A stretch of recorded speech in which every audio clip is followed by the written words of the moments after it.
তোমার মধ্যে অনন্তকাল বসবাস করার ইচ্ছে, তোমার মধ্যে জমি জমা ঘর বাড়ি, আপাতত একতলা। হাসছো কেন বলো, হাসছো কেন? একতলা আমার এক বিন্দু পছন্দ নয়। সকাল সন্ধ্যে চাঁদের সঙ্গে গপ্প গুজব হবে, তেমন উঁচু না হলে আবার বাড়ি নাকি। আচ্ছা তাই হবে। চাঁদের গা ছুঁয়ে বাড়ি, রহস্য উপন্যাসের মতো ঘোরানো পেঁচানো সিঁড়ি, বাঁকে বাঁকে সোনালি ফ্রেমের বাঁধানো স্বপ্ন দৃশ্য, সিং সমৃদ্ধ মায়াহরিণের মুন্ডু। হাসছো কেন বলো, হাসছো কেন? কাটা হরিণ দেয়ালে ঝুলবে অসহ্য।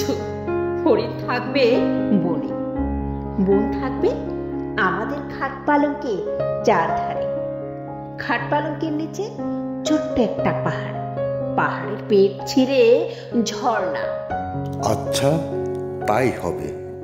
পাহাড় চিরে ঝর্ণা, ঝর্ণার উপরে কাশ্মীরি কার্পেট, সিলিংয়ে রাজস্থানী ঝাড় জলের ঝাঁঝরির মতো উপর করা, জানালার গায়ে ম্যাগ, ম্যাগের গায়ে ফুরফুরে আদ্যি পাঞ্জাবি, পাঞ্জাবির গায়ে লাকড়ুই চিকনের কাজ। হাসছো কেন বলো, হাসছো কেন? মেয়ে রোজ রোজ পাঞ্জাবি পরবে কেন? এক একদিন পরবে বালুচুরির শাড়ি, কিংবা খাটাইয়ের পাতলা পিঠ, মাথায় বাগান খোপা, খোপায় হিরে প্রজাপতি। আচ্ছা তাই হবে।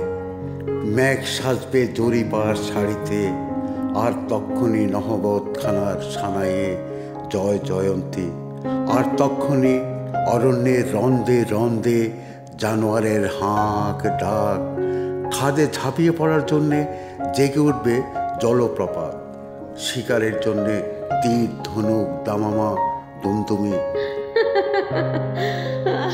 হাসছো কেন বলো, হাসছো কেন?